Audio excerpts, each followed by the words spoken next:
The roar of the surf breaks against the black rocks of Lindisfarne. Flocks of seagulls shriek over the monastery, and shadows appear on the horizon. Not a fleet, a pack of predators. Their boats, narrow and flexible, like snakes, glide over the waves. In a few minutes, the first Vikings will come ashore, and an era will begin, which chroniclers would later call the Age of Terror.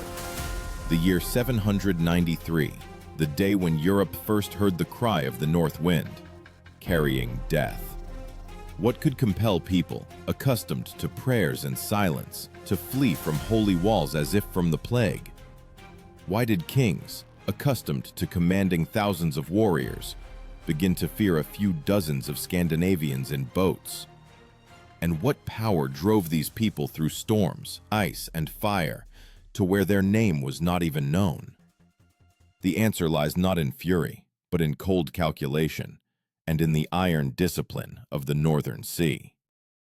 Modern archaeologists have found traces of their lives in the most unexpected places, from the coast of Greenland to the shores of the Caspian Sea. But the origins of this expansion lie in Scandinavia at the end of the 8th century, a harsh world where the land is stony, winter lasts most of the year, and a harvest could be lost from a single frost. This was a land where only those who are ready to fight for every patch of soil and for every piece of bread survive. Here was born a system that historians call družina. This is a military brotherhood where each warrior gave an oath of loyalty to the jarl, the local chieftain. The word jarl meant not just a leader, but a person whose power was held not by blood, but by personal glory and plunder. A jarl could not command by right of birth. He had to prove his right to power with a sword. This created a unique structure, a society where strength and honor stood above the law, but every man knew the value of his word. The image of their world was simple. The eternal darkness of winter, fire in turf houses, and the smell of salted fish mixed with the iron of weapons. For children, instead of lullabies, stories of seas where dragons guard gold, and of gods drinking mead from the skulls of enemies. These myths were not fiction. They shaped character. That is why, when a young man first took a sword in his hands, he was already ready to die for glory. But it was not hunger and not myth that made them raise their sails. The key lay in climate change. After a short warming period, harvests grew, and the population along with them. Land became insufficient. Clans began to seek a way out, and found it on the sea. Their ships, called drakar, were a technological marvel of their time.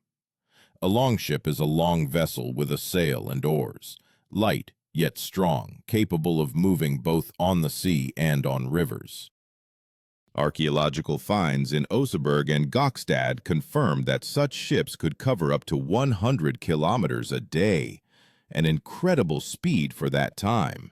Imagine the sound. 30 oars strike the water in unison, the wooden hull groans under the assault of waves, and on the bow, a carved dragon's head. This is not merely an ornament, this is a warning, a symbol of power and terror, which was meant to inspire fear long before the landing. When the monks of Lindisfarne saw these heads, they, perhaps, recalled lines from their prayers. God, deliver us from the fury of the Northmen. Thus was born the first prayer against the Vikings, and the beginning of a fear that would envelop the entire continent. But why specifically Lindisfarne? Why did the attack come not to a rich city, but to a monastery? And what in this raid was so terrible that chroniclers would call it a sign of the end times? The answer is hidden in their code. An unwritten law of sea warriors, where death was not an enemy but an honor. It was precisely this code that transformed them from ordinary pirates into a symbol of fear for all of Europe.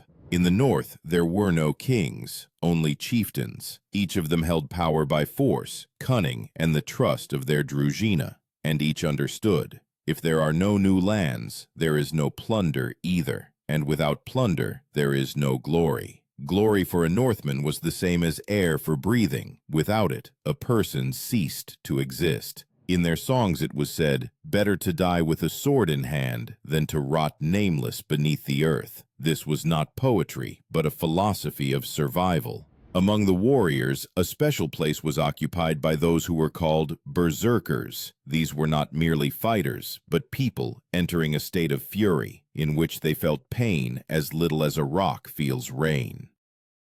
The word berserk meant in a bear's skin, a symbol of wildness and invulnerability. They were described as demons of battle, bare to the waist, foaming at the mouth, eyes bloodshot. Modern historians debate whether their fury was caused by a narcotic mixture or a religious trance, but archaeological finds, skulls with characteristic close-range battle injuries, confirm that they fought as if they truly knew no fear. Behind every campaign stood not chance, but calculation. Before departure, jarls arranged a thing, a popular assembly, where it was decided who would go on the raid. Here they chose the route, distributed the share of plunder, determined how many warriors would remain to defend the settlement. The thing was the heart of Scandinavian democracy. Even a simple warrior could rise and challenge the chieftain if he believed he was acting dishonestly. It was a world where authority was more valuable than blood, and if a jarl lost respect, his place was taken by another, one capable of leading to wealth or death. Before a campaign, blacksmiths worked day and night. Iron in Scandinavia was rare. It was extracted from bog ore. To obtain one sword, metal had to be smelted from several hundred kilograms of earth. Such swords were called ulfbert, after the mark engraved on the blade. Modern metallurgists have proven their steel was so pure that its quality surpassed even the weapons of the Mediterranean. This was a symbol. A sword, born from bogs and fire, became an extension of its owner's hand. A Viking's armament weighed about 15 kilograms.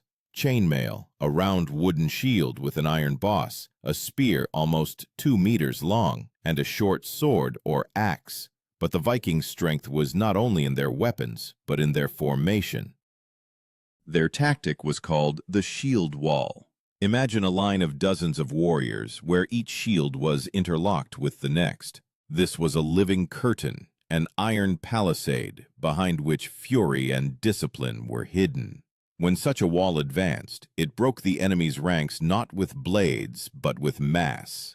It was a cold, methodical killing machine where everything was decided by seconds and training. Historians note, it was discipline that distinguished Vikings from ordinary brigands. Chronicles state that they were able to land, attack, and retreat faster than a militia could be gathered. Their ships could enter a river only a meter deep and suddenly appear dozens of kilometers from the sea. This made them unpredictable, like the storm itself. English monks wrote, "They come like a fog and disappear like a shadow." But not everyone who boarded a longship returned home. The North Sea is not a path, but a trial. The water is icy. The wind can overturn a vessel in seconds.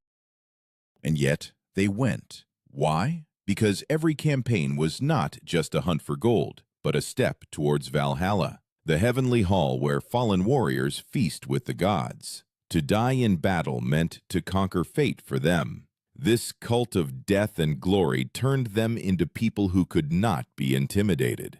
When archaeologists excavated burial mounds on Bjorko Island, they found the remains of warriors buried with swords, horses, and silver. Some were burned along with their ship, a ritual symbolizing the transition to another world. Even in death, a Viking did not leave the sea. Soon, their sails will appear on horizons where no one expected them. While Europe prays for peace, the North is already sharpening its swords. And when the first cry of ravens pierces the sky over the coast of Britain, kings will understand. A storm is approaching that cannot be repelled. Early in the morning of June 8th, 793, the sea off the coast of northern England was calm. Waves quietly rolled over the stones. The monks of Lindisfarne began their prayers, and suddenly a sound. Not a cry, not thunder, but a low, rhythmic beating. Distant at first, like the heart of the earth, then louder, closer. It was oars striking, 30, 40 strokes in unison. Ships emerged from the fog, and red shields rose above them. On the bow of each, a carved monster's face. From that moment, England awoke to a new world.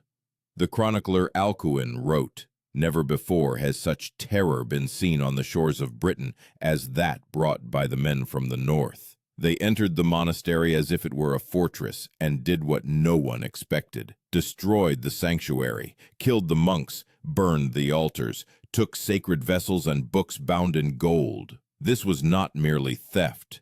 This was a challenge, a blow to the very heart of the Christian world." At that time, monasteries were not only spiritual centers but also repositories of wealth.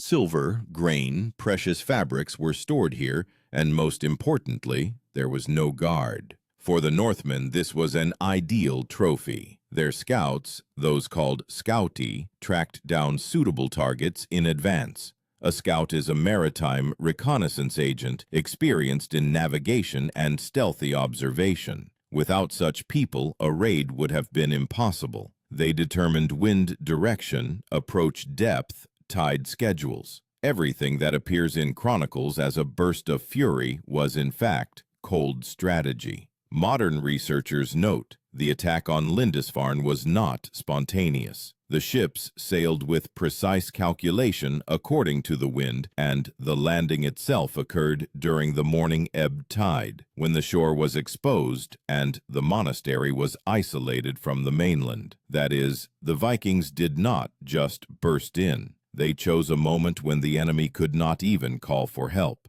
Thus began an era that historians call the first wave of Scandinavian raids. When the Northmen departed, they left behind ash, blood, and silence. For the inhabitants of Britain, this was something beyond human comprehension. They believed that the end of the world had come, that this was punishment for sins. But for the Northmen, it was only the first step. Their sagas said, "Where the enemy does not expect, there begins the path to glory." A few years later, new longships appeared off the coasts of Ireland, then in Frisia and France. According to various sources, by the mid-9th century, hundreds of crews were operating along the North Sea coasts.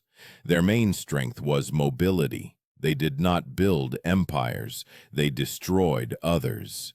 Their success was due to the fragmented state of Europe at the time.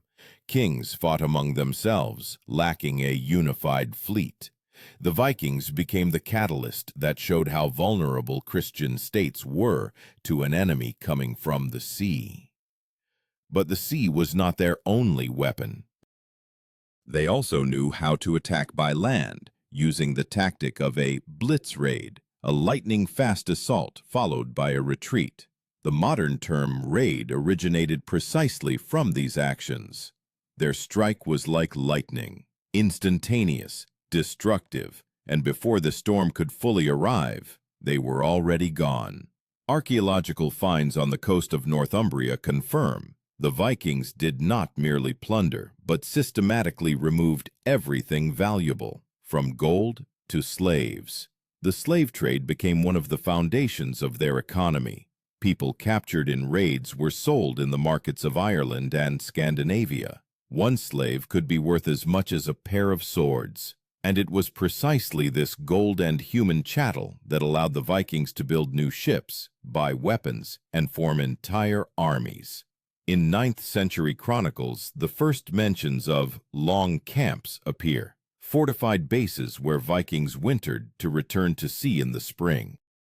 One such camp was found near the Thames, remnants of earthworks, weapons, bones of horses and people. These fortifications were a harbinger of a new stage, the transformation of raiders into invaders. But for now, Europe saw them only as a shadow, elusive, merciless. like a storm. They came when the bells of morning service rang and disappeared, leaving behind ash and legends. Kings tried to buy peace with silver, but each ransom only sharpened the Northmen's appetite. The more gold flowed north, the more longships put to sea. Thus, fear became a constant companion of Europe. But what compelled these people to risk their lives for plunder that could sink in any storm? What made them so cold-blooded and merciless, as if they were fighting not for life, but against death itself? The answer lies in their faith, ancient, dark, and unlike any other religion in the world. To understand why the Vikings knew no fear, one must look at their gods.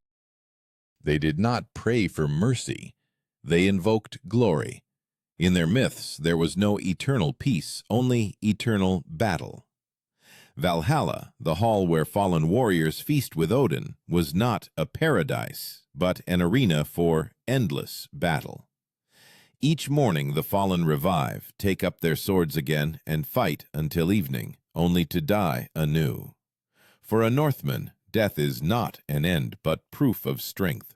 That is why he went into battle with a smile, knowing that to lose meant to gain eternal life among the gods. Among such beliefs, the concept of weird was born, fate that cannot be changed. This is not a sentence, but acceptance. If your hour has come, you cannot hide, but until it arrives, you are invulnerable. This is what made them terrifying, warriors for whom the fear of death was a meaningless sound. Modern researchers note that such a worldview code became their true weapon, far more dangerous than swords. It was with this faith that they embarked on their farthest expeditions. The 9th century became a time when raids turned into conquests. Their flotillas were no longer limited to dozens of ships. According to chroniclers, some raids included up to 300 longships. The sail alone of such a vessel was the size of a house, and its mast as tall as a pine tree.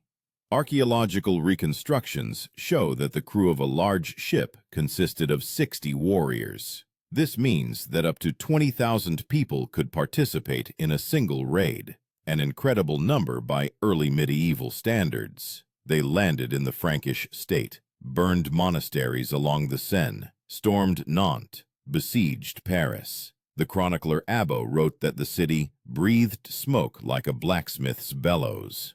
King Charles the Bald tried to raise an army, but Viking ships passed by fortifications, ascended rivers like a knife through a wound, and struck at the very heart. Paris held out only because its walls were new and the priests paid with silver. In exchange for ransom, the Northmen lifted the siege and departed, leaving corpses on the banks of the Seine. Their campaigns were not merely marauding. It was a strategy of pressure. Modern historians call this the military economy of fear. They struck where the enemy was weak and withdrew without engaging in prolonged battles. Each new raid undermined trade, destroyed internal connections, forcing the enemy to expend efforts on defense. Europe paid silver for peace, and with this silver new ships were built, but fear turned into legend. When the Vikings landed in Ireland, local clans called them alien gods. In their camps, amulets with raven images, symbols of Odin, were found. Around the warriors' necks hung Thor's hammers, symbols of thunder and war. Archaeologists find these artifacts across Europe, from Dublin to Kiev. They are like markers of a path left by a storm. A special role in their successes was played by the connection between religion and military culture. Every battle was perceived as a sacrifice to the gods. Before battle, they would throw a spear into the air, dedicating it to Odin, a sign that blood would be shed by the will of higher powers. This ritual was called sperhid, spear gift. First an image, then a word, a short throw before the first strike. To a modern person, this seems like superstition, but for a Northman, a ritual opening the door to glory. The Vikings did not merely fight, they built a myth about themselves. They themselves turned their deeds into songs, which were later recorded by skalds, warrior poets. In their verses, blood sang on the snow, the sword gnawed at the hearts of enemies, and the sea was called the path of the dead. This is not an exaggeration, but a way of memory. For the more terrifying the legend, the fewer enemies would dare to stand in their way. During this time, Europe began to change. The fear of the Northmen gave rise to new armies, new fortresses, and even new prayers. In churches, the words resonated, "A furore Normanorum libera nos Domine," from the fury of the Northmen, deliver us, Lord. These lines were repeated across continents like a mantra. Even centuries later, when children's fairy tales spoke of monsters, they were often called simply Northmen. But with glory always comes greed. The farther their flotillas went, the greater the risk became. They began not only to attack, but also to settle. The first permanent settlements arose on the shores of England. Here they mixed with the local population, brought their customs and laws. Thus began the transformation of brigands into colonizers, a process that would change the map of Europe forever. And yet their glory did not fade. Every new jarl wanted to repeat the feats of his ancestors, and each dreamed of dying in such a way that a song would be composed about him. But history knows the price of pride. When a wave rises too high, it must crash. And this wave would crash when the kings of Europe themselves stopped being afraid and for the first time repelled the Vikings. By the end of the 9th century, Europe had changed. Kings who had recently paid silver for peace began to build flotillas and fortify their coasts. The experience of war with the Vikings became a school of new military thought. But the Northmen were not going to stop. Their ambitions grew with their influence. Now they were not just raiders, but entire peoples living by the sea and the sword. They founded the first cities: Dublin, York, Hedeby. These settlements became trading centers where everything was sold, from Arabian silver to Byzantine silk. Archaeologists find weighing scales, Arabic coins, and weapons with Frankish kingdom markings there. All this proves the Vikings became not just warriors, but a link between East and West. But with wealth came a new challenge.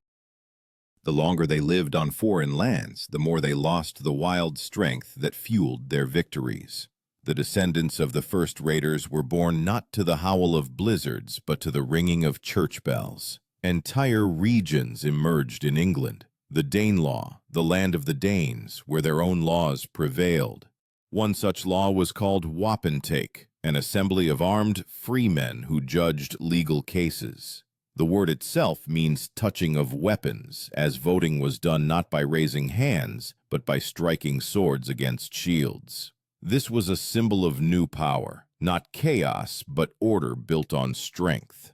Meanwhile, forces capable of opposing the Northmen were emerging on the continent. Frankish kings created standing armies, trained to repel naval invasions. They began building towers along rivers, outposts, and stone walls around monasteries. Chronicles state that this period became a turning point. For the first time, Europeans ceased to be victims and became students of the Vikings. Their enemies adopted their tactics, their shipbuilding technologies, their reconnaissance. The year 878 was decisive. In the south of Britain, in the marshes of Athelney, the remnants of the Saxon forces gathered, led by King Alfred. Against them stood the armies of Danish jarls, led by Guthrum, a formidable commander who had burned half of England. Alfred used tactics he himself had adopted from the Northmen: surprise and mobility. He created small strike teams that attacked enemy camps at night and disappeared before dawn. In the spring of the same year, the Battle of Edington took place, marking a turning point. The Anglo-Saxons defeated the Vikings in open battle for the first time. Contemporaries wrote that after the defeat, Guthrum was baptized, took the name Athelstan, and kissed the cross, a symbol of submission. This was not merely a religious act, but a political capitulation. Alfred the Great became the first ruler who not only stopped the Northmen, but also understood how to tame them. He gave them land, recognized their rights, but compelled them to swear allegiance to the Christian faith. Thus, fear turned into an alliance, and raids into the foundation of a future kingdom. But not everyone accepted this peace. Some Vikings went southeast to the rivers of Eastern Europe. There they became known as Varangians. Chronicles state, "The Varangians were summoned from beyond the sea to rule over us and administer justice." Thus began a new chapter in their history, the path from the Varangians to the Greeks, a path leading to the creation of Rus. Archaeological finds in Ladoga and Gniezdovo, swords, Scandinavian fibulae, ornaments confirm. The Northmen left their mark here too, far from their fjords. But in the west, their power gradually waned. Europe learned quickly. In the 10th century, the Franks created ships capable of catching longships. Fortresses grew taller, garrisons larger, and even the sea, once their ally, now often turned against them. Storms destroyed entire flotillas, and trade, once a source of strength, turned into a trap. The last great raids on Paris, Seville, and Lisbon no longer brought the same glory. Instead of warriors, merchants, craftsmen, and mercenaries increasingly came. The fear of the fury of the Northmen was replaced by respect for their skill. Europe, having endured centuries of terror, absorbed their energy and transformed it. From blood and gold, fire and wind, a new civilization was born, hardened, disciplined, capable of defending itself. And yet one question remained open. Why could people living in a harsh land, without bread, without sun, make an entire continent tremble? Perhaps it was not their strength, but the fact that they knew no limits to their capabilities? For where others saw the end of the world, they saw the beginning of a path. And it was this faith, in themselves, in fate, in glory, that made them immortal, even when their swords rusted. But history did not end. A few decades later, the North would again give the world a name that would change everything.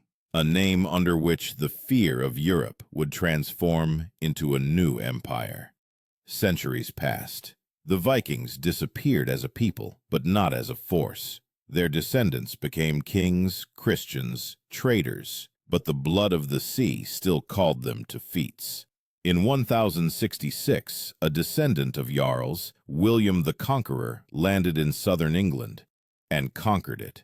Thus ended the Viking Age and began a new one, an era of kingdoms built on their legacy.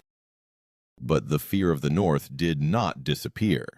Archaeologists still find under layers of earth traces of burned monasteries, runes on stones, traces of fire on old bells.